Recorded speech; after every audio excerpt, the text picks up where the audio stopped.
ya pulpit ya kanisa. Kwa madhabahu unapata kiongozi wa serikali, mwanasiasa amesimama mbele ya madhabahu anapiga siasa ndani ya kanisa. Amemwita Zakayo. Wewe. Wanasiasa wanapiga siasa kwa kanisa. Kanisa ni ya siasa ama ni ya mambo ya Mungu? Bado watu wanajiita kanisa la Mungu. Kanisa la Mungu mnaalika wanasiasa ndani ya kanisa. Wakuje wasikize ni la Mungu, waokolewe. Ndio maana wana majaji hakubembeleza hata viongozi wa serikali. Aliambia Rodo umekosea. Si alimshika akamweka gerezani kabisa. Alionya watu, si ndio? Na mpe uulize swali. Rafiki ujambo? Sijambo.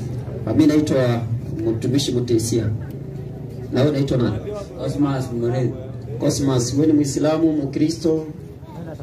Kristo. Mkristo swali lako. Langu itatoka katika kitabu cha Mathayo 3:16.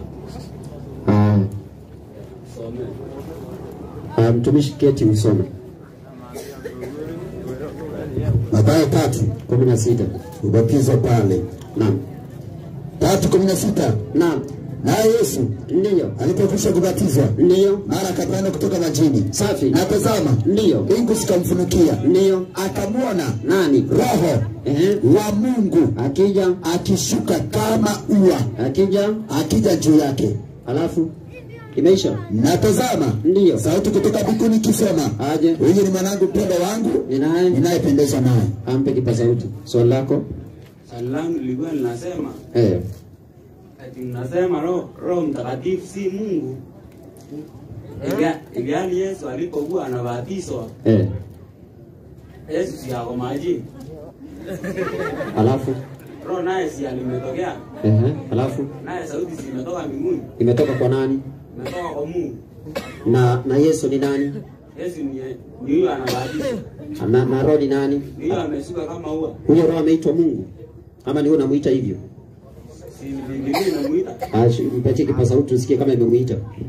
Inasema hivi, ndiyo. Naye Yesu alipokwisha kubatizwa, ndiyo, mara akapanda kutoka majini. Alafu na tazama, ndiyo, mbingu zikamfunukia. Alafu akamwona nani? Roho wa Mungu. Roho wa Mungu ama Mungu? Roho wa Mungu akishuka kama wingu. Roho wa Mungu. Kama hiyo maki inaongea vizuri. Anaitwa Roho wa nani? Roho wa Mungu. Kwa hiyo kuna Mungu na kuna Roho wa nani? Sasa sisi tuweke mawazo yetu tuseme huyo ni Mungu Roho ama ni Roho wa Mungu? Mimi nakuuliza, mimi nakuuliza swali. Huyu anaitwa Roho wa Mungu ama anaitwa Mungu mwingine anaitwa Mungu Roho? Roho wa Mungu alishuka kama njiwa. Kwa hivyo umeelewa? Nimeelewa, lakini kwanza umeelewa huyu anaitwa Roho wa Mungu, si Mungu mwingine.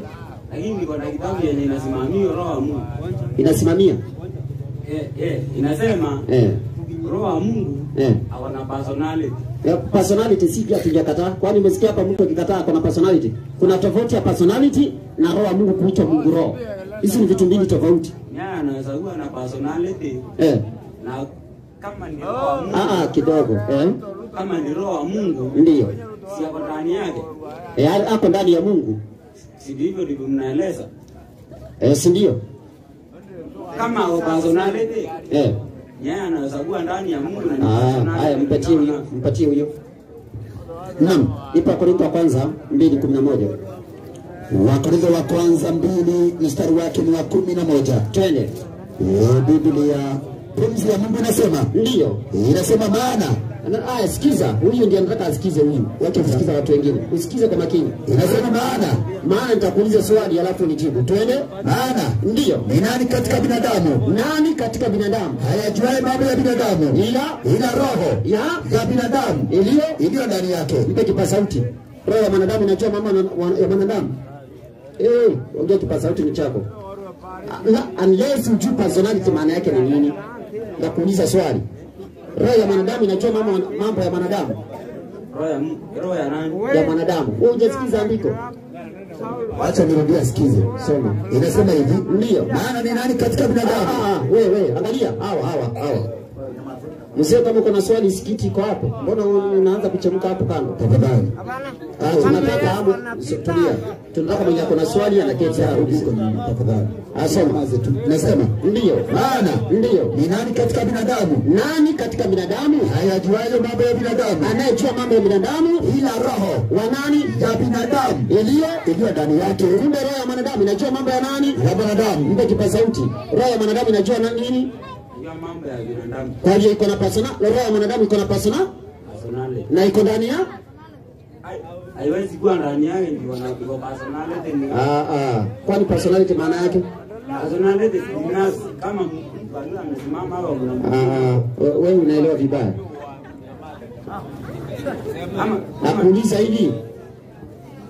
Nakuuliza hivi. Rudia hii andiko tu namaliza andiko. Na mimi nasema hivi, ndio. Maana ni nani katika binadamu? Ndio. Hayajuayo mambo ya binadamu. Ndio. Ila roho ya binadamu iliyo ndani yake. Malizia. Inaweza kusema hivi, hivyo. Ndio. Na mambo ya Mungu ndio hakuna yafahamuye ila roho wa Mungu. Ampe kipaza sauti. Roho ya binadamu inajua mambo ya nani? Na roho ya Mungu inajua mambo ya nani? Tuko pamoja? Ikiwa roho ya binadamu inajua mambo ya mwanadamu, wewe umeiona roho ya mwanadamu mahali imesimama? Umeiona? Umeiona roho ya Mungu imesimama mahali? Umeiona? Haya, nipe kipaza sauti nikuonyeshe kitu. Nipe kitabu cha Luka, ama ulikuwa unataka kusoma wapi? 7:15 Danieli. 7:15 Danieli. Twende. Inasema basi, mimi Danieli, roho yangu ilihuzunika mwilini mwangu. Nipe kipaza sauti. Kumbe roho ya Danieli inafanya nini? ilihuzunika ndani yake. Ilipohuzunika, nani alikuwa anahuzunika? Si ni Danieli. Ni Danieli, lakini maandiko nasema ni roho ya nani? Roho ya Danieli. Ilikuwa inahuzunika. Kwa hivyo roho yake ilikuwa inahuzunika, Danieli akiwa ametulia, si ndio? Roho ya Danieli ikihuzunika, Danieli alikuwa ametulia kwa anahuzunika, si ndio? Roho ya Danieli kama imehuzunika, hata Danieli alihuzunika. Ni hivyo. Kwa hivyo hata roho ya Mungu akihuzunika ni nini? Roho ya Mungu ikihuzunika ni Mungu anafanya nini? Ni Mungu anahuzunika. Kwa hivyo si Mungu tofauti, ni huyo Mungu tu ako na roho wake. Kama vile mwanadamu ako na roho na hakuna mahali hata roho ukisikia ati iko na personality. Maana ya personality, unajua Sabato, kama kuna watu wamechanganyikiwa ni wa Sabato. Kusikia tu roho iko na personality, wanafikiria ni mtu kama mimi amesimama. Sasa mpe kipaza ni kuonyesha si kitu si mtu amesimama. Mpe huyu. Ama anisomee. Mpe akusomea andiko. Unajua hiyo maandiko. 24:39 kitabu cha Luka. Inasema, twende. Luka 24:39. 36 inasema maneno yafuatayo. 39 mtumishi. 39. Tazama mikono yangu. Ndio. Na miguu yangu. Huyo ni Yesu anasema, tazama mikono yangu na miguu yangu. Yakuwa ni mimi mwenyewe. Ni mimi mwenyewe. Nishikeni. Muone. Kwa kuwa roho haina mwili wala na mifupa. Mpe kipaza sauti. Roho iko na mwili na mifupa. Ama wewe ukisikia personality unafikiria ni kitu iko na mwili na mifupa? Ndio. Roho iko nayo. Hiyo nasema iko nayo. Iko wapi? Tuonyeshe. Isomee evangelist. Sema mwili uko na mifupa. Sasa wewe tukitoa hiyo maana wewe unatoka kwa Biblia, si unataka kwenda kwa kitabu cha Roho nabii, si ndio? Ama hata anisomee. Sisi anisomee Mathayo 28. Haya, toa hiyo Mathayo. Mathayo 28:19. Na hata hiyo evangelism unataka kutoa yenye si Biblia, hiyo evangelism haitasema roho iko na mwili na damu, haitasema ama mwili na mifupa, haitasema. Nahitaji Mungu. Ikiwa kuna watu wamechanganyikiwa ni wa Sabato ambao wako chini ya mfumo, wamechanganyikiwa. Wakisikia tu Biblia, wakisikia tu roho nabii nasema personality. Wanafikiria personality, hata injili iko na personality. Kama una habari, wewe umeiona injili na macho? Injili umeiona? Wewe nauliza huyu, umeiona injili na macho? Injili injili umeiona na macho? Bana. Na roho nabii inasema iko na personality, ama una habari? Sina habari. Sasa enda usome roho nabii. Inaitwa Filipi 27:1. Jambo la kwanza, ukikosa kuelewa Biblia, hata ukienda kwa roho nabii ni kichaka kwako utaelewa. Sema msemaji. Inasema, twende basi. Ndio. Enendeni. Huyo ni Yesu anasema enendeni. Mkawafanye mataifa yote. Ndio. Kuwa wanafunzi. Nipe habari. Mkiwabatiza kwa jina la Baba, alafu Mwana na Roho Mtakatifu. Mpe kipaza sauti swali lako. Swali langu lilikuwa linasema kama hiyo Roho Mtakatifu anakuanga ndani ya mwanadamu, yeye anatayo hapo akiambiwa ukiwabatiza wabatize kwa jina la Baba, la Mwana na Roho Mtakatifu. Na ndani ya mwanadamu aguaje? Ampe kipaza sauti yule. Naam. Kwani kutaja kwa jina la Baba, Mwana, Roho Mtakatifu inamaanisha akui ndani ya Mungu na akui ndani ya mwanadamu na akui hata ndani ya Yesu. Inamaanisha hivyo? Ama ni unataka kuwekea Biblia mawazo yako? Msomaji, naam. Naomba nipe kitabu ni cha Mathayo ya Yohana 20:22. Hebu nipe andiko hilo. Yohana 20.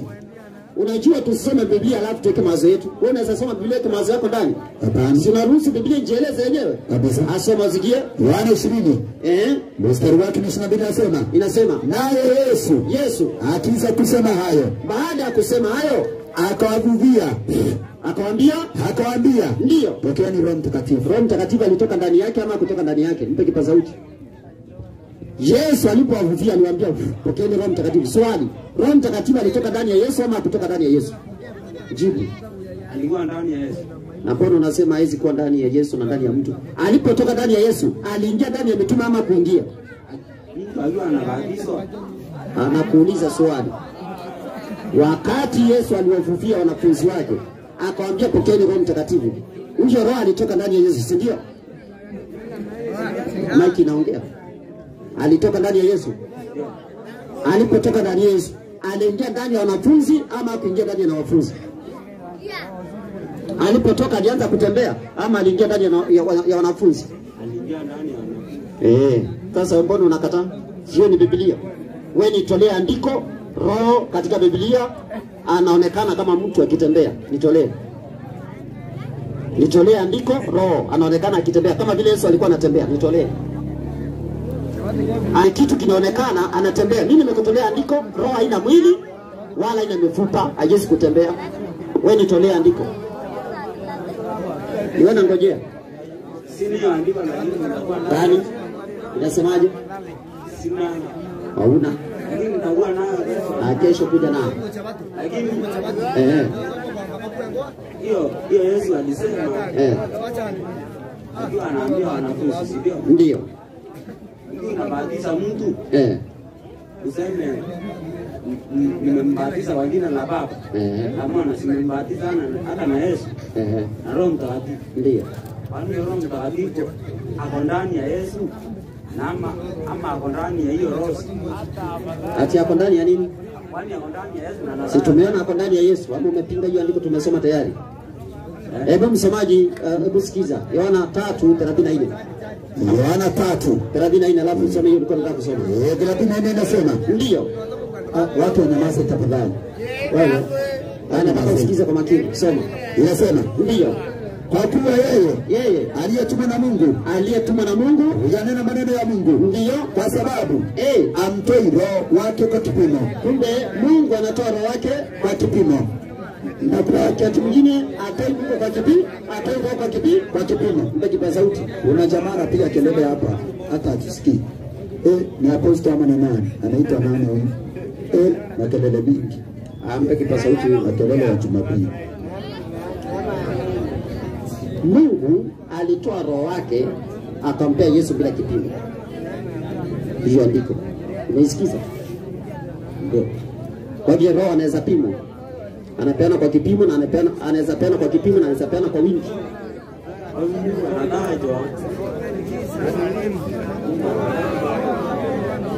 Mungu anataka hapo. Tunyamaze, tunataka kusikiza maswali ya huyu. Akitaja hivyo. Haya, wewe unatetea nini utatu?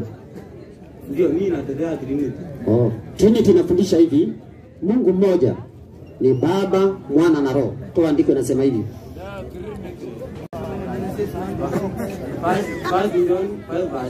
Inasema Mungu mmoja ni Baba, Mwana na Roho. Inasema hivyo, Mungu mmoja ni Baba, Mwana na Roho. Inasema hivyo. Kwanza jibu, inasema hivyo. Inasema hivyo, mimi nakuuliza. Tunataka kuisoma. Na hata jana tuliisoma. Na hata mwenye alikuwa amekuja naye alichanganyikiwa kumbe iko inasema hivyo. Sasa mimi nakuuliza inasema hivyo? Ndio inasema. Ampe kipaza sauti. Eti Mungu mmoja ni Baba, Mwana, Roho. Inasema twende. Inasema kwa maana wako watatu ndio washuhudiao na wapi? Into bracket mbinguni, ndio Baba, alafu Neno na Roho Mtakatifu, ndio na watatu hawa ni umoja. Peke pa sauti. Imesema hao watatu ni Mungu mmoja. Ni moja. Umoja ama Mungu mmoja? Moja. Umoja. Na wewe unasema ni Mungu mmoja. Tuamini Mungu mmoja ama tuamini ni umoja? Tuamini gani? Umoja ni unity, umoja ni ushikamano, si ndio? Umoja ni ushikamano ama Mpe kipaza sauti usikie. Yohana 17:21. Yohana 17:21 inasema hivi, ndio wote wawe na umoja. Wote wanafunzi wa Yesu wawe na umoja. Mpe kipaza sauti. Wanafunzi wa Yesu wakiwa umoja, wakiwa na umoja, wanaweza mtu mmoja ama Mungu mmoja. Si kama kuna moja kuna hata wingi.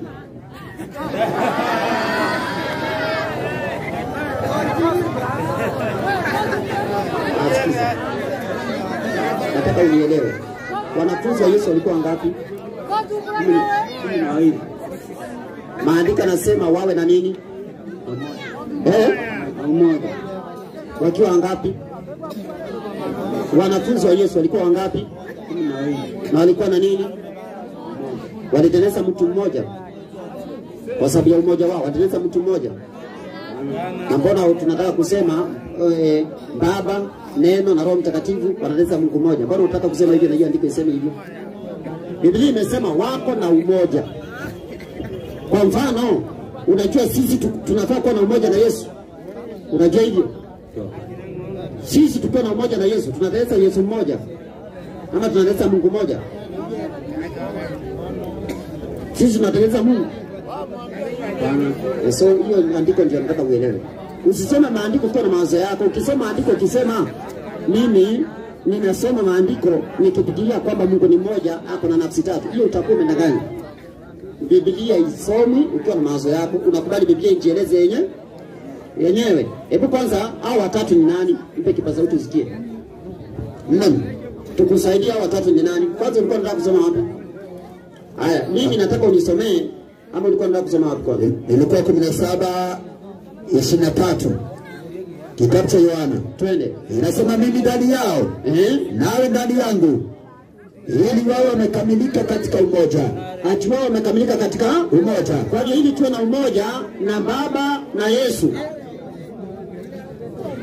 tunahitajika tuweze kukamilika katika umoja. Kwa hiyo tukikamilika katika umoja, kwa sababu tuko ndani ya Yesu, tuko ndani ya Baba, tunaweza Mungu mmoja hapo? Hapana. Kwa hiyo tusitumie maandiko vibaya. Sasa tuulize Biblia, hao watatu ni kina nani? Msomaji, nipe Wakorintho wa pili 10 na ngapi mtumishi? Wakorintho 14. Wakorintho wa pili. Tusonge hivi kidogo. Tusonge kidogo. Soma tusikie. Wakorintho wa pili 13 mstari wake ni wa 14. Wa 14 inasema neema. Ndio, neema ya Bwana Yesu Kristo. Kumbe kuna neema ya nani? Ya Bwana Yesu Kristo. Alafu pendo la Mungu. Na pendo la nani? La Mungu. Kumbe kuna Yesu na kuna nani? Na Mungu. Endelea. Na ushirika wa Roho Mtakatifu. Huyo Roho Mtakatifu ameitwa Mungu? Hapana. Si kumetaja Mungu kando peke yake kabisa. Alafu kukatajwa Yesu. Naam. Alafu kukatajwa Roho Mtakatifu. Kwa hiyo Mungu ako kivyake mmoja na ni Baba. Wakorintho wa kwanza 8:6. Lakini kwetu sisi ndio Mungu ni mmoja tu, aliye Baba. Mpe kipaza sauti. Kwanza unakubaliana na hiyo andiko kwamba Mungu ni mmoja aliye Baba? Unakubaliana naye? Unakubaliana na hiyo andiko? Umesema Mungu ni mmoja aliye Baba. Mike inaongea. Unakubaliana na hilo andiko? Mimi nakubaliana Mungu ni wakati. Wakorintho wa kwanza 8:6. Twende. Inasema ndio. Biblia inasema safi. Lakini kwetu sisi ndio Mungu ni mmoja tu, aliye Baba. Na huyu anasema ni wangapi? Watatu. Sasa tumwamini ama tuamini Biblia? Tuamini Biblia. Nataka tukuamini na maneno yako yenye haiko. Mimi nilitarajia utoe andiko moja kama hiyo. Nataka usikize hiyo andiko vizuri. Rudia. Lakini kwa mimi nataka umtolee andiko kama hiyo. Iseme Mungu ni mmoja ambaye ni Baba, Mwana na Roho. Ampe kipaza soma kwanza. Wakorintho wa kwanza 8 mstari wake ni wa 6. Twende. Inasema Ndiyo. lakini kwetu Sisi wa Kristo wa kweli Mungu ni mmoja tu aliye Baba. Sasa wacha nikuonyeshe imani yao iko wapi. Imani yao iko wapi? Imani yao ya kijana iko wapi? Kwa hiyo catechism haipatikani kwa Biblia. Na ni Msabato. Msabato ameamini wa Katoliki. Inaitwa nomino. Catechism ya maswali na majibu ndiyo inatokana catechism ya kanisa Katoliki. Ukurasa wa 16. Twende. Mada Utatu Mtakatifu. Ndiyo. Katika imani ya Kikristo. Na ndio Wakristo wa uongo. Twende. Fumbo kuu kwa yote. Ndiyo. Ni fumbo la Utatu Mtakatifu. Kumbe hawa waliamua kuchukua fumbo kuu kwa yote ya Wakatoliki. Maana mafundisho yote ya Wakatoliki ni mafumbo. Sasa hawa wakaamua kuchukua ile fumbo kuu kwa yote. Endelea. Tunaamini kwamba wakasema tutaki mafumbo kidogo, tunataka ile kuu kwa yote. Tunaamini aje? Mungu Baba ni Mungu. Na huyu anaamini aje? Mungu Baba ni Mungu. Endelea. Mungu Mwana ni Mungu. Na huyu anaamini aje? Mungu Mwana ni Mungu. Endelea. Na Mungu Roho Mtakatifu ni Mungu. Anasema ni Mungu wangapi? Watatu. Twende. Walakini ndiyo kuna Mungu mmoja tu, wala sio watatu. Endelea. Ni fumbo ambalo sisi hatulielewi kabisa. Sasa hata huyu haelewi, ukimwambia toa andiko ana sasa huyu anafuata imani ya Wakatoliki, si imani ya Biblia. Rudia Biblia.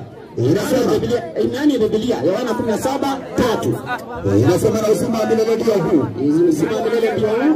Wakujue wewe nani? Mungu wa pekee wa kweli. Na nani? Na Yesu Kristo uliyemtuma. Kumbe kuna Mungu wa pekee wa nini? Wa kweli. Na kuna nani? Yesu Kristo aliyetumwa. Sasa tuamini Biblia ama tuamini hao Wakatoliki na huyu?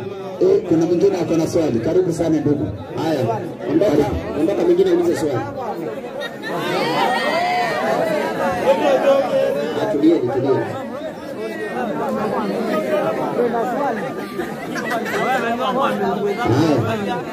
Joana katalia kiti, mpatie kipaza sauti tusikie anasema nini. Nasema simbo hapa kesho na juzi na siku nyingine inafuata.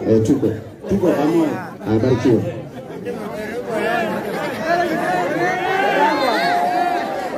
Tulieni. Kuna mtu anatatiza swali. Tafadhali. Hatushuka kidogo. Tukue na utulivu. Mpe kipaza sauti. Kijana anaanza. Watoto huku ni wajasiri. Bwana Yesu asifiwe. Inaongea, maiki inaongea. Swali langu linatoka. Unaitwa nani? Wakorintho wa pili. Unaitwa nani kwanza? Moredi. Moredi, sasa uliza swali. Swali langu linatoka Wakorintho wa pili. Mstari wa 3. Tatu ngapi? Wa 3. 17 na 18. 3:17 na 19. 17 na 18. Asoma. Wakorintho wa pili 3:17. Twende mpaka 18. Naam. Inasema basi Bwana ndiye Roho. Walakini alipo Roho Bwana ndiyo hapo ndipo penye uhuru. Endelea. Inasema lakini sisi sote kwa uso usio tuhitaji ndiyo tukirudisha utukufu wa Bwana ndiyo kama vile katika kioo tunabadilishwa tufanane mfano huo toka utukufu hata utukufu. Haya, mpe kipaza sauti. Toka utukufu hata utukufu tokao kwa utukufu tokao kwa Bwana aliye Roho. Sasa kwa nini mnakataa Roho sio Bwana? Sasa umeuliza swali nzuri. Tulieni. Kwanza Bwana ni nani? Mpe kipaza sauti. Hapo 18 inasema kwa utukufu hata utukufu utokao kwa Bwana aliye Roho. Sawa, Bwana ni nani? Kuna Bwana Mungu na Yesu na Roho Mtakatifu. Roho Mtakatifu ni Bwana mwingine ama ni yule Bwana tu ndiye anaitwa Roho? Mpe kipaza sauti usikie. Inasema haya. Tulieni kidogo. Tunataka kujibu swali. Tunataka maandiko yaeleweke. Msemaji, nani ndiye Bwana? Yesu. Nani ndiye Bwana? Wakorintho wa kwanza 8:6. 8 mstari wake wa 6. Ndiyo. Inasema lakini kwetu sisi ndiyo Mungu ni mmoja tu. Mungu ni mmoja tu aliye Baba. Endelea. Na yuko na Bwana mmoja. Yesu Kristo. Mpe kipaza sauti. Nani ndiye Bwana mmoja kwa hiyo andiko? Ni Baba. Lakini kidogo. Ni nani? Ni baba. Unasema ni baba. Mpe kipaza. Mungu baba. Wewe nataka usikize maandiko. Narudia tena nasema usikuje na dhana zenye umepewa huko nje. Sikiza maandiko. Asante.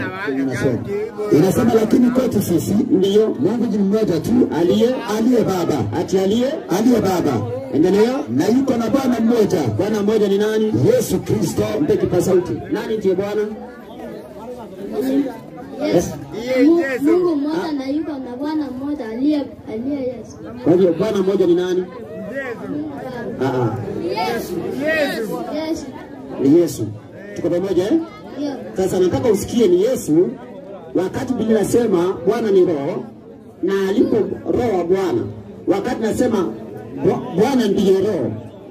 Haisemi roho ndiye Bwana, inasema Bwana ndiye roho. Kwa hiyo Bwana ni Yesu, kwa hiyo Yesu ndiye roho. Kwa hiyo Yesu ndiye anarudi kama roho. Ndio maana Yesu alisema alipo ngapi? Wawili au watatu wamekusanyika kwa jina langu, nipo papo katikati yao. Anakuaje na hapo mbinguni? Si Yesu anaenda mbinguni? Naam. Sasa anakuaje?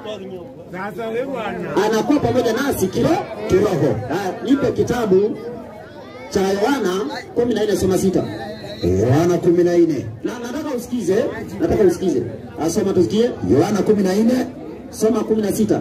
Mstari wake ni wa 16 na 17. Nami ndio nitamwomba Baba naye atawapa msaidizi mwingine ili akae nanyi hata milele. Ndio roho wa kweli. Twende. Ambaye ulimwengu hauwezi kumpokea. Twende. Kwa kuwa umuoni wala mtambui. Ndio. Bali ninyi mnamtambua. Ndio. Maana anakaa kwenu. Nani alikuwa anakaa na wanafunzi wa Yesu? Yesu. Ndio. Naye atakuwa ndani yenu. Mpe kipaza sauti. Kwa hiyo Yesu anasema roho wa kweli anakaa pamoja na wanafunzi na baadaye atakaa ndani yetu. Nani alikuwa anakaa na wanafunzi kimwili? Yesu. Na anakuja kukaa ndani yao kiroho? Kwa hiyo Yesu ndiye bado hiyo roho. Umeshika hiyo point? Lakini sikiza, nataka usikize na ili uelewe. Mpe kipaza sauti ndio nikueleze kitu uelewe. Naomba nipatie naomba nipatie kitabu cha Danieli 2, soma mstari wa kwanza. Danieli 2 mstari wake ni wa kwanza. Naam. Maandiko matakatifu pumzi ya Mungu inasema, ndio, hata katika mwaka wa pili wa kumiliki kwa Nebukadneza, ndio, Nebukadneza aliota ndoto, na roho yake ikafadhaika. Mpe kipaza sauti. Wakati roho ya Nebukadneza inafadhaika, ni roho nyingine ilikuwa kando Nebukadneza kingine ama ni Nebukadneza tu? Ndio Nebukadneza tu. Kwa hivyo ni hivyo. Roho wa Mungu kama vile roho ya Nebukadneza alikuwa anafadhaika ndani yake. Unashika hiyo point? Hiyo roho ilikuwa inafadhaika, si Nebukadneza mwingine, ni huyo tu. Roho yake ilikuwa ndani yake, ilikuwa inafadhaika. Sasa Mungu akitupatia roho wake, ni yeye anajipatiana kwetu. Roho wake ni kama yeye. Mpe kipaza sauti usikie. Nataka usome Yohana wa kwanza 5 mstari wa 12 na 13. Yohana wa kwanza 4 12 na 13. Yohana wa kwanza 4:12 na 13. 4:12 na 13. Hakuna mtu aliyemwona Mungu wakati wote. Hakuna mtu aliyemwona Mungu wakati wote. Asikiza kwa makini. Endelea. Tukipendana Mungu ukaa ndani yetu. Ati Mungu ukaa ndani yetu. Si Mungu tunajua kwa mbinguni. Naam. Sasa anakaa ndani yetu kwa jagani teremka. Na pendo lake ndio limekamilika ndani yetu. Endelea. Katika hili tunafahamu aje ya kuwa tunakaa ndani yake. Ndio. Naye ndani yetu kwa kuwa ametushirikisha roho wake. Kumbe Mungu anakaa ndani yetu kwa ajili ya kufanya nini? Kutushirikisha roho wake. Mpe kipaza sauti. Kwa hiyo wakati roho Mungu anakaa ndani yetu, ni Mungu anakaa ndani yetu kupitia roho wake. Roho wake. Ni hivyo ndio maandiko yanasoma. Sasa si mwandishi angesema Yesu Bwana ndiye roho. Bwana alisema Bwana ndiye roho. Si Biblia inajieleza Bwana ni nani? Umeisoma andiko likasema Bwana ni roho ndiye Bwana. Ama inasema Bwana ndiye roho. Biblia inasema roho. Kwa hiyo huyo Bwana unafaa kuuliza Biblia ni nani? So Biblia inajieleza ni Yesu. Si kwamba roho ndiye Bwana, hapana. Kwa hiyo tusitumie maandiko vibaya, tuseme ati roho ndiye Bwana, hapana. Bwana ndiye roho. Natumai imeeleweka.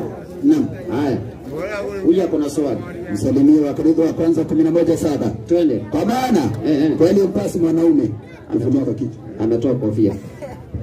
Karibu. Unaitwa nani? Naitwa Amos. Amos, mimi naitwa Mutisia. Karibu.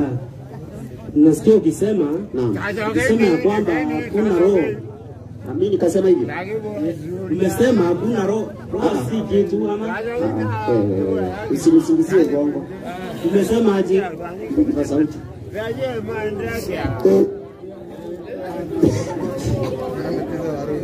Haya. Tunasema hakuna, kwanza unisikize ndio nielewe. Unajua? Swali ya kwanza yule kijana alikuwa hapa aliuliza, alisema hao watu watatu wako umoja. Si ndio? Ikasema watu. Ilisema kuna Mungu na Mwana na Roho.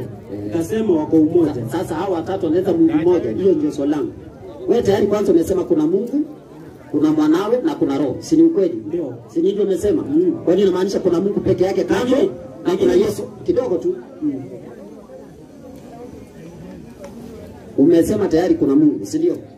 Alafu kuna Mwanawe ambaye ni Yesu, si ndio? Unakubali hiyo? Ndio. Na kuna Roho Mtakatifu. Ndio. Tiki, hata sisi tunakubaliana. Lakini mbona kidogo nataka utuelewe. Sisi hatukubaliani kwamba Mungu mmoja ni Baba, Mwana na Roho. Wakikamatana tunaandika Mungu mmoja. Tunajua kuna Mungu, kuna Mwanawe ambaye ni Yesu na kuna Roho wake ambaye ni Roho Mtakatifu. Lakini mbona nikiita Roho Mungu kwani kuna shida? Toa andiko, Roho ni Mungu. Naomba unisomee Wakorintho wa kwanza. Wakorintho wa kwanza 12:4. Wakorintho wa kwanza 12 mstari wake ni wa 4. Basi pana tofauti za gharama. Ndio. Hali. Bali. Ndio. Roho ni yeye yule. Ndio. Tena pana tofauti za huduma.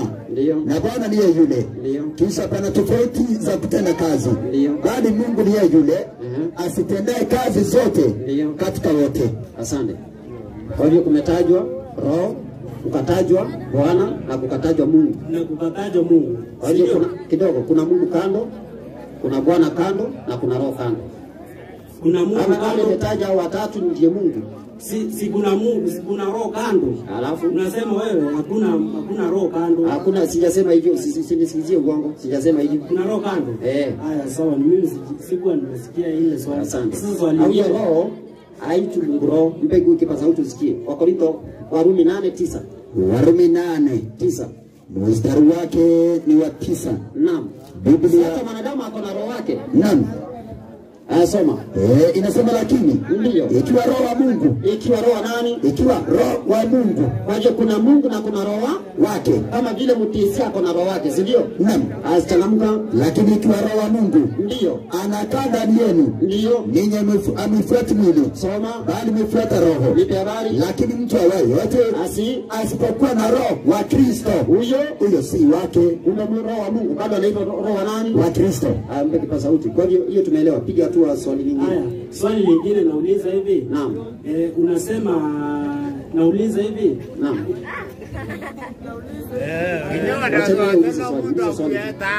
Swali nauliza hivi. Nauliza nyinyi ambao mnajiita wana matengenezo. Naam. Mlitoka lini? Kutoka. Mmetoka wapi? Nyinyi mnasema nyinyi wana matengenezo. Tumetoka wapi? Ampe kipaza sauti huyu. Msomaji. Naam. Tunataka kusoma wapi? Anipe Ezekieli 12:2.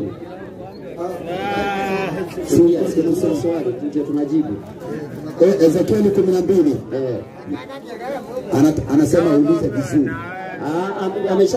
Tulia, utauliza hiyo vizuri tukisha jibu ile umeuliza tayari. 12:1.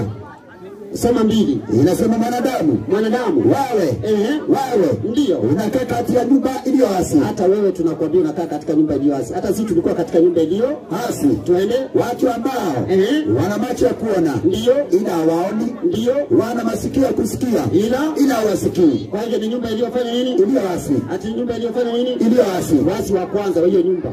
Nyumba si kanisa? Naam.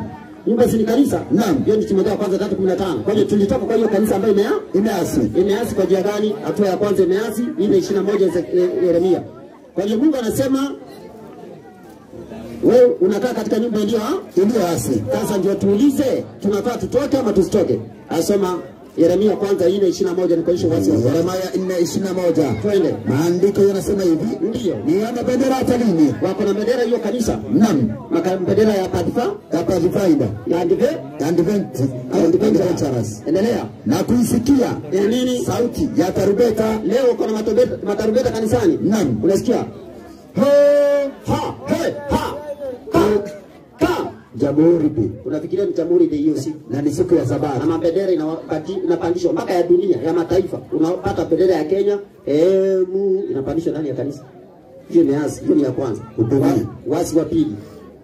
Amri ya kwanza, kitabu cha Kutoka 20:3 inasema usiwe na miungu mingine ila mimi. Lakini hiyo kanisa ambayo tulitoka, tulipoona wameasi, wanasema Mungu ni mmoja, ako na nafsi ngapi? 3. Lakini Biblia inasema usiwe na miungu mingine ila mimi. Nini ni watatu ama ni moja? Ni watatu. Ni nafsi moja ama ni nafsi 3? Ni nafsi moja. Haya, wasi mwingine. Ama mpeke. Kwa hiyo tumetoka kanisa la SDA chini ya National Conference baada ya wasi wao. Haya, nauliza hivi. Uliza. Yaani kama nyinyi hamjatokea, kwa sababu nyinyi mmetokea hivi sijui ni 2019 ndio mmetokea, si ndio? Ndio. Sasa hapo nyuma ya 2019 hapo nyuma ya kutoka 2019 hakuna kanisa la Mungu lilikuwa duniani. Wacha nikusaidie. Wacha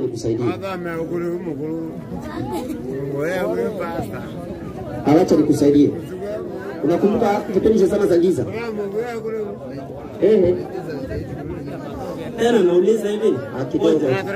Kidogo tu. Bali unauliza maswali kama ujielewe nini unauliza. Ngoja tu. Sasa nijibu hiyo ama niachana hiyo tu ulize ingine. Ngoja ni hiyo tu naendelea nayo. Nauliza hivi. Jana ulitusomea kifungu hapa Yeremia 6:16.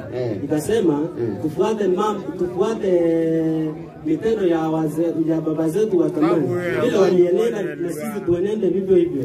Si ndio?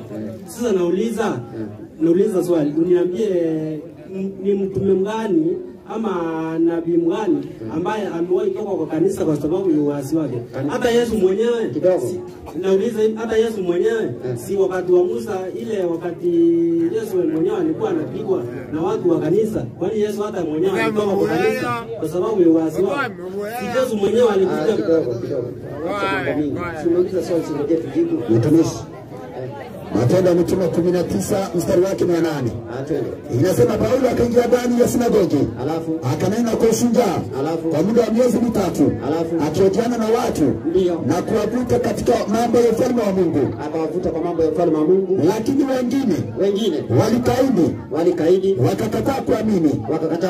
Wakitukana ile njia mbele ya mkutano. Wakatukana ndio. Basi akaondoka. Paulo akiwa ni mtume akafanya nini? Akaondoka. Maana wamekataa ukweli, akafanya nini? Akaondoka. Akawaacha. Ndio. Akawatenga wanafunzi. Akahojiana nao na watu kila siku. Katika darasa ya mtu mmoja. Jina lake Tirano. Tulia. Kwa hiyo ulikuwa nauliza kama kuna mitume wamejitenga na vitu kama hizo na kanisa. Kanisa ikiasi na watu wakikataa kusikia ukweli. Wakikataa watu wa Mungu wanajitenga. Paulo alijitenga. Hata umeuliza kama Yesu alijitenga. Siwendi kupata kitabu kwa somo nyumbani.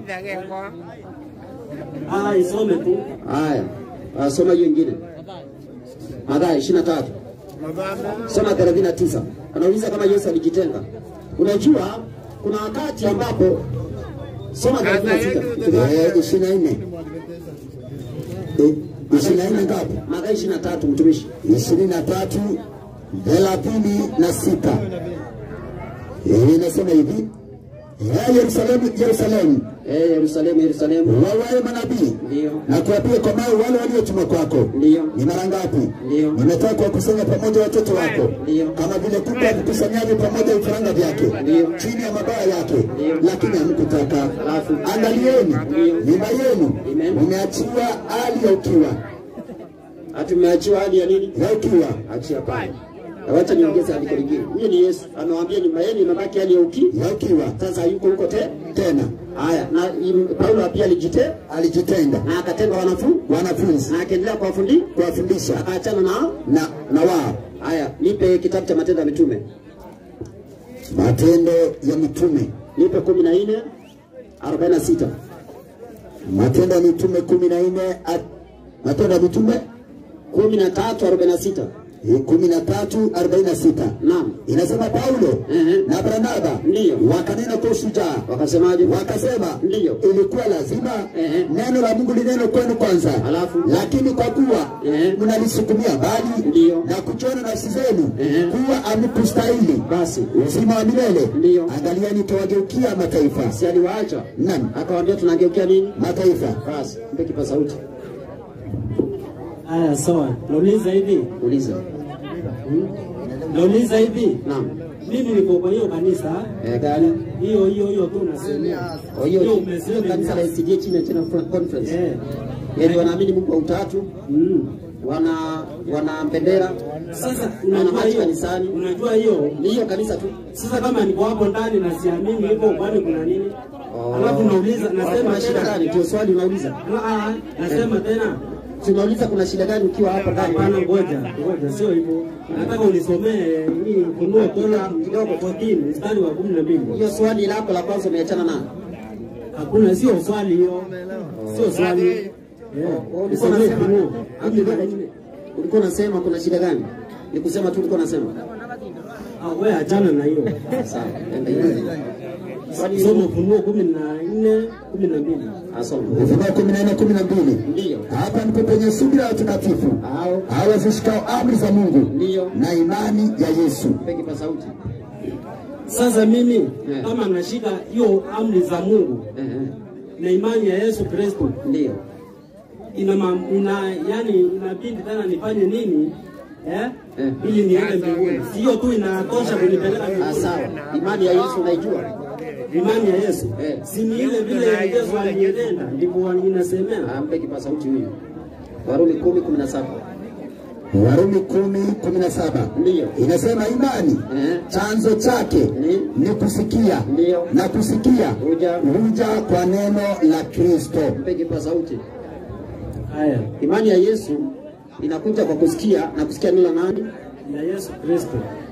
Wapi Yesu alisema watu wawe na bendera ndani ya kanisa? Sasa hata kama hakuna, lakini mimi nakaa huko, lakini mimi nashika hiyo amri. Sasa mambo ya bendera inatuhusu. Mpe kipaza sauti. Nikuonyeshe kwa nini ufai kukaa huko. Msomaji? Naam. Watu wa kiasi waendelee kukaa na wao hata kama ufanyi kama wao. Hapana. Nipe Wakorintho wa pili 6. Wakorintho wa pili 6. Soma 17. 17. Ndio. Wakorintho wa pili 6 mstari wake wa 17 inasema kwa hiyo tokeni kati yao mkatengwe nao. Ati tokeni kati yao mkafanya nini? Mkatengwe nao. Na yeye anataka kuendelea kukaa wapi? Kukaa hapo. Haya, andiko lingine. Kwa hiyo Mungu anasema tokeni kati yao. Huwezi kufaa kuendelea kukaa huko, unafaa kutoka. Sasa msomaji, andiko lingine. Andiko la Roho nabii Leviticus 4. Andiko lingine hatufai kukaa huko. Nipe kitabu cha Waefeso 5:11. Waefeso 5:11. Ndio. Biblia inasema naam, wala ndio msishirikiane matendo yasiyozaa ya giza, ndio bali uyakemee. Kwa hivyo kwanza unajitenga nayo ndio uyakemee.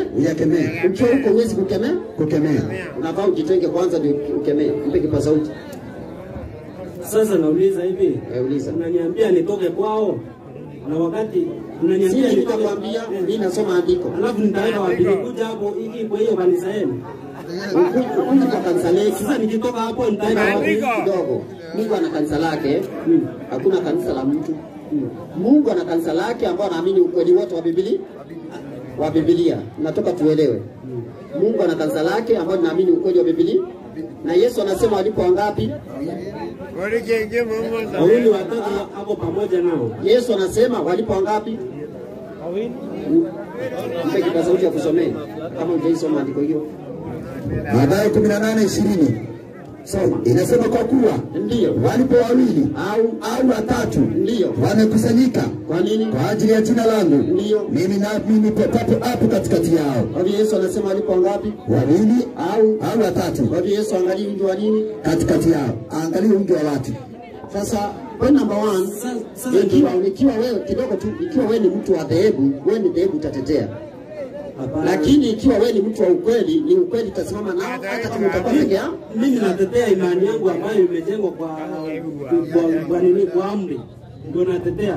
Haya. Alafu nasema ngoja nikuulize. Nasema hivi, nikitoka hapo kwa hiyo kanisa unaniambia nitoke nikuje kwenu ambao nyinyi mmeanzisha hii nini yenu 2019. Na nikuulize hivi, nyuma yapo. Alikuwa wapi? Kidogo tu nikuulize. Kama mlikuwa wapi? Kidogo.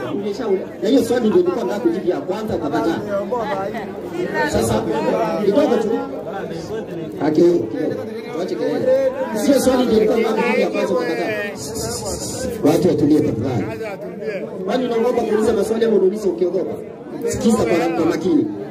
Kanisa Katoliki walipoasi walikaa kwa muda kitambo, watokea wana matengenezo. Pige sauti. Kanisa Katoliki ilipoingia katika uasi, wakaingiza masanamu, wakaingiza ibada ya Jumapili, wakaingiza hiyo uasi yote. Baada kwa watoto wadogo, baada kwa maji ya kusema maji kwa kichwa. Si ilikaa kwa muda ikiwa ni kanisa Katoliki liko duniani. Baadaye walioinuka kupiga kanisa la Roma walikuwa ni kina nani? Baada ya kanisa la Katoliki kuasi kwa muda mrefu na kukaa kama ndio kanisa peke yake duniani, ilikaa kwa muda gani? Unajua? Alafu nani walikuja kuinuka baadaye wakaona hii kanisa imeasi? Sema kina Martin Luther. Wana matengenezo. Martin Luther si mmoja. Tumesoma hiyo historia. Martin Luther si aliinuka. John Wesley, John Calvin si walijitenga.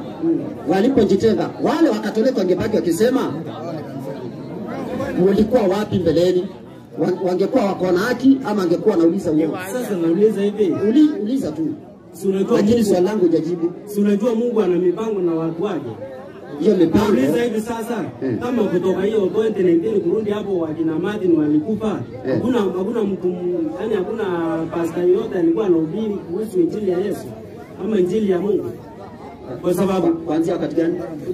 Kuanzia hapo wakati hao watu walikufa. Hao watu walikufa. Mpaka nyinyi mkuje kuinuka 2019. Hapo kutoka hiyo wakati nataka usikize vizuri. Kanisa la SDA ndio ilikuwa kanisa la Mungu. Hiyo iko General Conference. Ndio ilikuwa kanisa la nani? La Mungu. Na ikakaa ikiwa katika ukweli mpaka ilipofika wakati pioneers wote, yani wazee wa imani wote walipokufa na ile church akakufa, wakabadilishwa imani wa SDA. Wakaletewa imani mpya ya uongo. Wakaletewa mpaka Mungu wa utatu, wakaletewa marching kwa kanisa, wakaletewa bendera, wakaletewa wanawake kuchaguliwa kuwa wazee wa kanisa, wakaletewa wanawake kuwa wachungaji, vijana kuwa wachungaji, wakaletewa mambo mengi ya uongo. Sasa baada ya kuletwa, watumishi wa Mungu wamekuwa kingangana ndani ya hiyo kanisa. Wakangangana ili waone kana kwamba hii kanisa inaweza badilika. Wenye wanasiyo kanisa ibadilike. Walikuwa wanaitwa nani? Ukianza kukemea dhambi huko kwa hiyo kanisa unaitwa nani?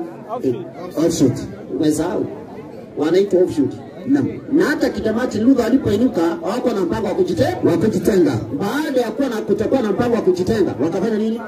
Tafsiri ile mkuu lipewa. Isa Pages 231.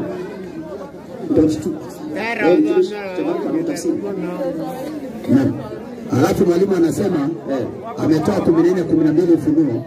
Hapa ndipo penye subira watakatifu awe shikao amri za Mungu. Akasema yeye anashika amri za Mungu pale. Sasa swali, unashika amri za Mungu bado na Mungu utatu? Maana amri ya kwanza imesema usiwe na Mungu mwingine ila mimi. Na umeamini Mungu utatu. Mtihani huo. Ukivunja moja umevunja zote. Kwa hivyo huwezi kuwa unatunza sabato alafu unavunja amri ya kwanza ambayo inasema usiwe na Mungu mwingine ila mimi, alafu useme unashika amri za Mungu. Haiwezekani. Unaona bado uko kwa utatu. Unless useme uamini utatu. Nauliza hivi. Uliza. Kwani Mungu akiingia ndani yako, anaingia na roho yake. si roho yake inaingia. Nauliza hivi, umeomba Mungu akutumie roho wake, si ndio? Na akakutumia roho wake. Si wewe ni Mungu umeomba, akakutumia roho wake. Huyu roho ukimuita Mungu kwani kuna makosa? Andiko linasema muite Mungu. Andiko linasema muite Mungu. Hapana, nauliza kidogo tu nikuulize swali. Roho wako umesema unaitwa Murithi? Amos. Wewe unaweza ita roho wako Amos? Si ndio? Kwa sababu ni roho yangu. Inaitwa Amos roho yako? Si ndio? Kwani iko aje tena? Roho yako inaitwa Amos ama inaitwa roho ya Amos? Roho yako inaitwa Amos ama ndio inaitwa Amos? Roho ni Amos. Roho ni Amos. Ndugu yangu usijichanganye. Wewe uko na roho yako. Na tutasema roho ya Amos, hatutasema ni roho ya Amos anaitwa Amos. Hapana. Lakini kwanza kipaza sauti. Warumi 8:9 inasema, ndio. Lakini ikiwa roho wa Mungu anakaa ndani yenu, ndio, ninyi amfuati mwili, bali mfuata roho. Nipe habari. Lakini mtu yote asipokuwa na roho wa Kristo, huyo si wake. Roho ama roho wa Mungu? Roho wa Mungu. Kwanza soma ile nukuu. Inaitwa Desire of Ages. Desire of Ages, page 232, paragraph number 2. Imetafsiriwa? Naam. Asoma. Inasema baraza la Sanhedrin. Baraza la kanisa la Sanhedrin lilikuwa limekataa ujumbe wa Kristo. Ati lilikuwa limekataa ujumbe wa nani? Wa Kristo. Alafu na lilikuwa na mwelekeo wa kufa kwake. Endelea. Kwa hiyo Yesu alitoka Yerusalemu, kutoka makuhani, akatoka kwa makuhani, hekalu, ndio viongozi wa dini, akatoka kwa viongozi wa dini, watu ambao walikuwa wanafundisha sheria, ndio, na akageukia kundi lingine. Yesu akatoka kwa makuhani, akatoka kwa hekalu, akatoka kwa viongozi wa dini, akageukia kundi lingine kutangaza ujumbe wake. Endelea. Na kukusanya wale ambao wanapaswa kupeleka injili kwa mataifa yote. Endelea. Kama vile nuru na maisha ya wanadamu, yalivyokataliwa na mamlaka za kikanisa, kama vile ilikataliwa wakati wa Yesu na mamlaka za kikanisa katika siku za Kristo, katika siku za Yesu, ndivyo itakavyokataliwa katika kila kizazi kilichofuata. Hata kizazi hiki viongozi wa kidini, viongozi wa kanisa watakataa. Endelea. Tena na tena historia ya kujiondoa kwa Kristo kutoka Yudea, historia ya Yesu kujitenga na Yudea na kujitenga na kanisa la Wayahudi, tuende, inarudiwa hata leo. Wakati ndio wana matengenezo, wakati wana matengenezo, walipohubiri neno la Mungu, walikuwa na hubiri neno la Mungu, hawakuwa na wazo la kujitenga na kanisa lililoanzishwa. Kwa hiyo wana matengenezo wakiinuka, hawakuangi na mawazo ya kujitenga na kanisa ambalo limeanzishwa. Lakini viongozi wa kidini hawakuvumilia nuru hiyo, huwa hawavumilii nuru ambayo imekuja na wana matengenezo. Endelea. Na wale waliobeba hiyo nuru ambayo wana matengenezo wanalazimika kufanya nini? Kutafuta kundi lingine, wanajitenga, wanatafuta kundi lingine, kama vile tumekuja hapa, lililo na hamu ya kupata ile kweli. Ndio katika siku zetu, ndio ni wachache wa wale wanaodai kuwa wafuasi wana matengenezo, ni wachache ambao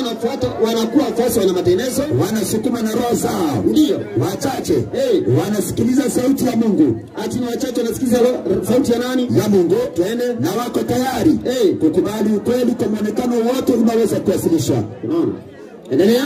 Mara nyingi ndio wale wanaofuata nyayo za wana matengenezo, wale ambao wanafuata nyayo za wana matengenezo kama Yesu, wanalazimika kuyaacha ndio makanisa wanayoyapenda. Kwa hivyo sisi kama wana matengenezo tulazimika kuacha makanisa ambayo tunayapenda. Endelea. Hili ndio kutangaza mafundisho wazi ndio ya neno la Mungu. Maana ukiwa huko utatangaza mafundisho wazi ya neno la nani? La Mungu. Ukipa sauti. Potensia.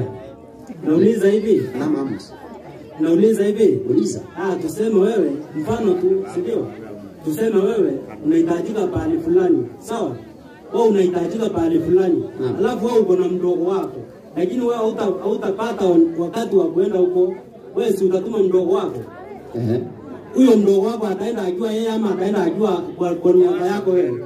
Si ataenda akiwa kwa niaba yangu. Ataenda kwa niaba yako, si ndio? Mutesia akitajika pale akiambiwa mutesia aseme bila anasema. Si yule tu umetuma ndiye atainuka aseme. Si huyo tu ndiye ataitwa mutesia. Lakini anageuka kuwa yeye ndiye mutesia ama ameenda kwa niaba ya mutesia. Sasa geuka, lakini akiitwa mutesia kuna makosa. Hapana. Ambe kipa sauti. Kidogo tu uko sawa. Ndio nataka nikuonyeshe kitu. Ndio nauliza hivi. Kidogo mpe kipa sauti nijibu swali lako. Naam. Tumeingia kwa mada ya Methesi. Haya. Unajua kitu moja huyu anakuja vizuri. Unaona hivi vile unaongea? Hivi ndio tunaamini sisi. Lakini ile ambao wana utatu wanafundisha tunapinga. Hivi vile unaongea sisi tunakufundisha hivyo. Msomaji?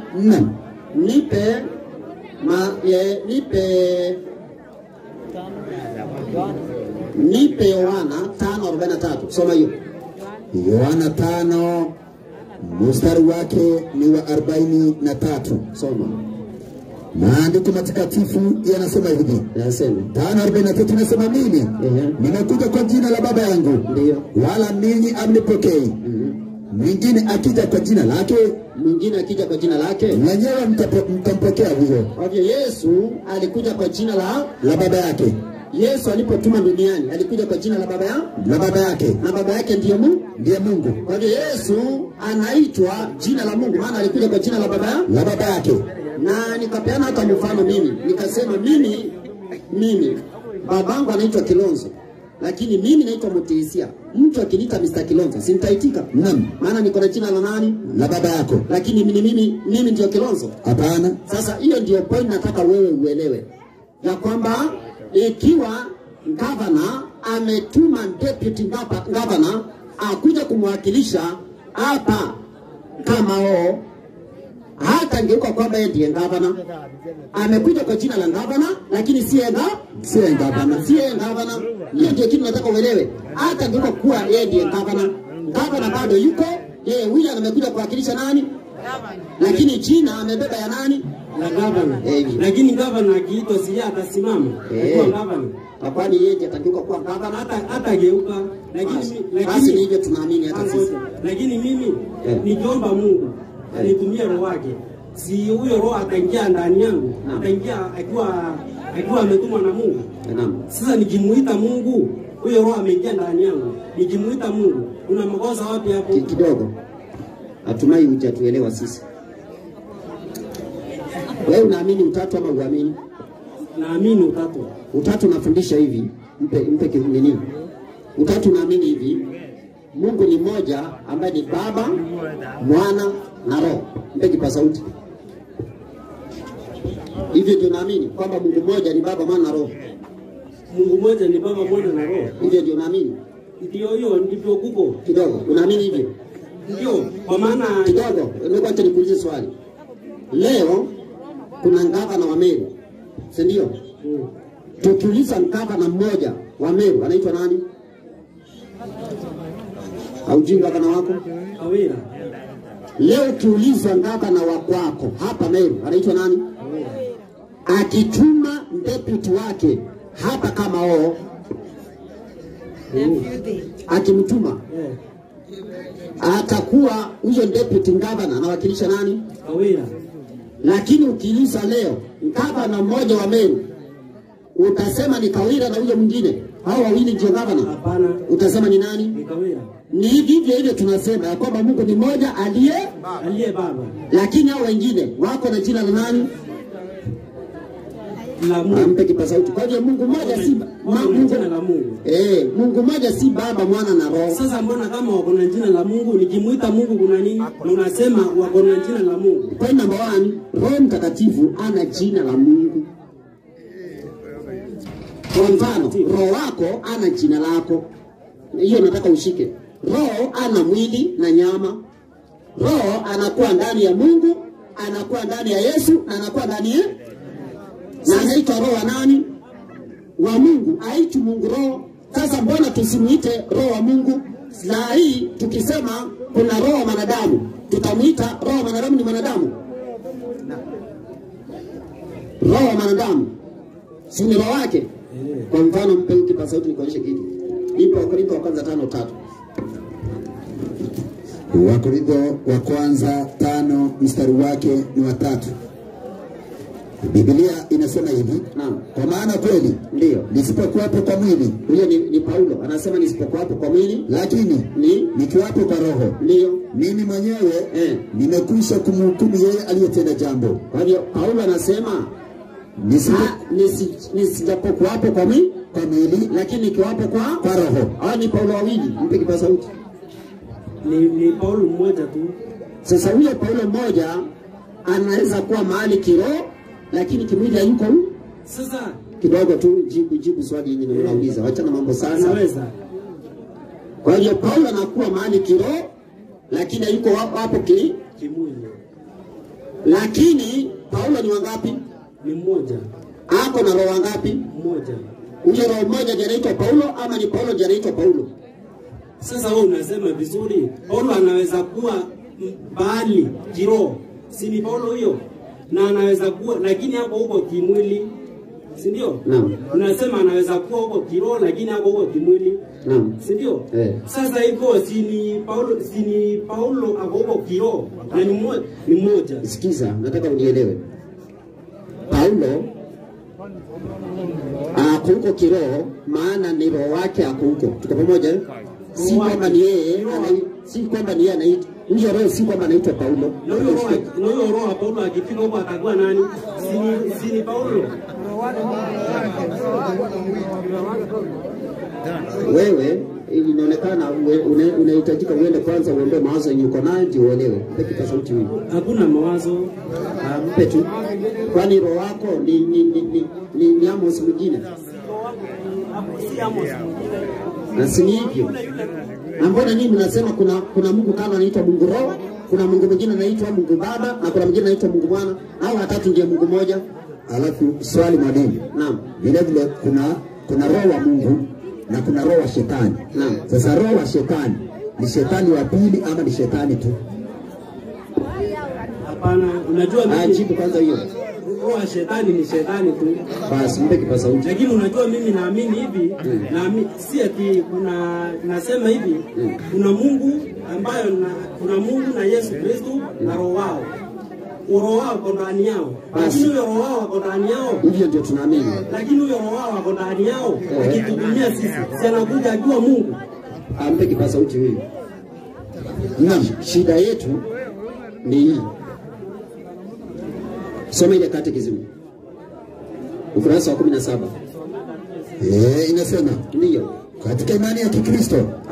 Ukurasa wa 17 msomaji. Inasema hivi, ndio fumbo la Utatu Mtakatifu ndio inatuambia kuwa Mungu ni mmoja na katika nafsi tatu. Mpe kipaza sauti. Hiyo unaamini hivyo? Na kwamba Mungu mmoja ako na nafsi tatu? Nafsi tatu? Si ndio? Kwa sababu ile Yohana 5 mstari wa 18 ilisema kuna watu watatu washuhudiao mbinguni. Na ikasema ni Mungu mmoja hao. Kuna watatu washuhudiao mbinguni. Na ni umoja. Umoja inamaanisha Mungu mmoja. Ndio swali la kuuliza mimi. Ampe kipaza sauti. Mpe huyu. Soma. Fanya hivi. Ampe kipaza sauti huyu. Chukua. Naam, toa Tito 3. Toa CV 3. Tito. Tito. Unajua ni wapi naelekea? Ukimwonya. Naam. Niko pale. Inasema hivi. Alafu sasa Amos, kesho tunakualika hapa saa 10. Tuko na mjadala na wewe. Usimamishe Mungu wa Utatu na Biblia. Na walike marafiki. Ufundishe Mungu ni watatu ukitumia Biblia. Tito ama Timotheo mtumishi? Ni Tito pale. Acha niweze kufika. Sitafute hiyo andiko.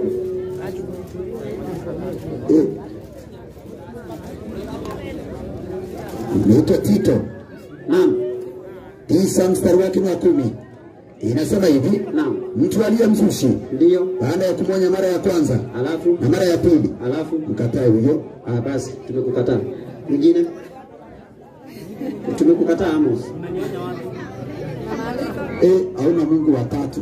Ndio andiko ambalo linasema Mungu ni watatu. Wengine nani akana swali? Tumekukataa. Sasa watu wa Mungu, Bwana Yesu asifiwe. Tusalimiane hewani jameni, Bwana Yesu asifiwe. Amina. Tusalimiane, haleluya. Amen. Asante. Tunataka tuweze kuomba tumalizie pale. Amos, hebu utafute andiko linasema Mungu watatu. Mungu ako na nafsi tatu ama Mungu ni watatu. Kuja nayo kesho. Kuja nayo kesho. Tuchanganye. Hebu kwanza soma ya Korintho wa kwanza 8:6. Inasema hivi. Wakorintho wa kwanza 8:6. Wakorintho wa kwanza 8:6. Inasema lakini kwetu sisi ndio Mungu ni mmoja tu, aliye Baba, lakini hao wanaamini utatu. Anasema Mungu ni mmoja aliye Mungu Baba, Mungu Mwana, Mungu Roho. Na Biblia inasema Mungu ni mmoja aliye Baba. Sasa tuamini vitabu vyao ama tuamini Biblia? Tuamini Biblia. Sasa hizi kanuni ndio tutaamini ama tuamini Biblia? Tuamini Biblia. Asante. Sasa natumai imeeleweka ya kwamba Mungu ni mmoja aliye Baba. Yesu ni mwanawe. Roho ni roho wa Mungu. Hivyo hakuna Mungu watatu. Mungu ni mmoja na ni Baba. Yesu ni mwanawe. Roho ni roho wa Mungu. Haya. Naomba tumalizie pale kwa sababu ya muda, tusije tukaenda sana. Tafadhali watu wa Mungu, wacha tuombe tumalizie pale. Wangapi wanasema Mungu tusaidie tufuate ukweli na tuamini ukweli? Ndio mkono unasema hivyo. Ninaomba kwa ajili yako. Baba yetu wa mbinguni, jina lako litukuzwe. Asante kwa ajili ya watu wako ambao wanaendelea kusikiza ukweli, wanaendelea kufunguka macho na kuona ukweli wako. Baba, bariki watu wako, wasaidie kuamini, wasaidie watu wako kufuata ukweli. Shetani akashindwa na malaika zake waovu na hata maajenti zake wanaotetea uongo, na hatimaye Bwana utukuzwe ili tuandani kwa ajili ya ufalme wako. Kutana mahitaji ya watu wako, na zaidi mno naomba ili kwamba wasaidie watu wako ili kwamba changamoto alizonazo uondolee na wasaidie katika kila jambo, katika jina la Yesu Kristo Bwana wetu tunaomba na kushukuru. Amina. Amina. Mungu awabariki, neema Yesu watoshe. Salimia mwenzako, mtakie usiku mwema. Karibu kesho kwa ajili ya mafundisho. Asante. Nilikuwekea ikakata. Niliweka na hata nikauspoti